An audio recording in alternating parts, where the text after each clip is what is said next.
that update. As always, please do stay safe. All right, now we're going to switch gears here with this coronavirus story. We're going to bring in a virus expert, Mike Tildesley. He's in Coventry, UK. He is an epidemiologist at Warwick University. Mike, good to have you on the show. You're going to make sense of some things that I'm confused about. You are a scientist who specializes in the development of mathematical models when sort of analyzing the spread of viruses. How bad can this get according to your models? Well, at the moment, this is really hard to predict. I mean, what we're currently seeing is that the virus is spreading in several countries around the world. So we know the biggest cluster is in China still, and we're also seeing spread in Iran and in northern Italy and also in South Korea. Most of the other cases that we're seeing throughout the world have been as a result of people traveling into their countries.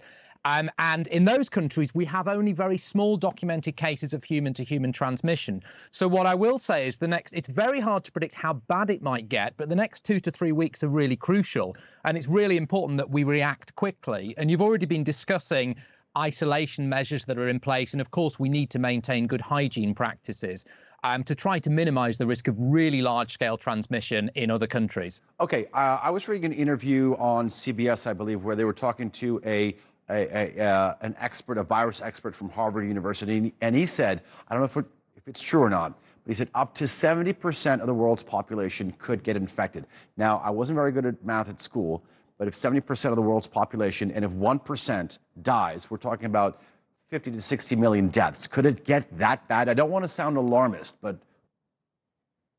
No, I think it's important not to sound alarmist, and you have to remember that what you're seeing presented here is a worst-case scenario. There is a lot of uncertainty, and actually this 1% mortality rate, we still have a lot of uncertainty around how accurate that is. What you need to remember is that that is based upon people who are reporting infection. So we're getting about a 1 to 2% mortality rate in those clinical cases who seek treatment.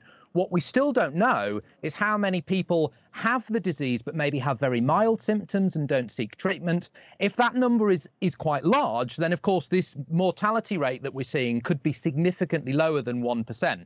It's important to be aware and to be vigilant, but of course the numbers that you are seeing coming out are very much a worst case scenario. Okay, fair enough.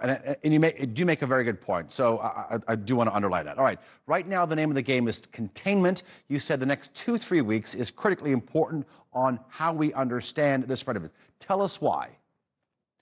Well, the biggest difficulty we have in predicting how the disease might spread is the incubation period of the disease. So what that means is that someone could be infected and they don't start to show symptoms until maybe 2 weeks after they've been infected.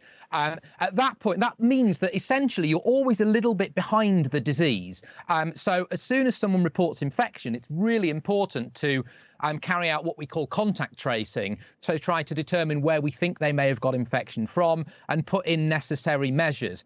It's really hard to determine what the appropriate control strategy is when you're always a little bit behind. That's why if you're going to put in a containment measure, it's really important to be efficient and rapid about it. And of course, in the next 2 to 3 weeks, we will really have much more of an understanding of how many of these infected but not yet reported cases there are in the population. Mike Tildesley, I do appreciate your analysis. Thank you very much for joining us here on the NewsHour.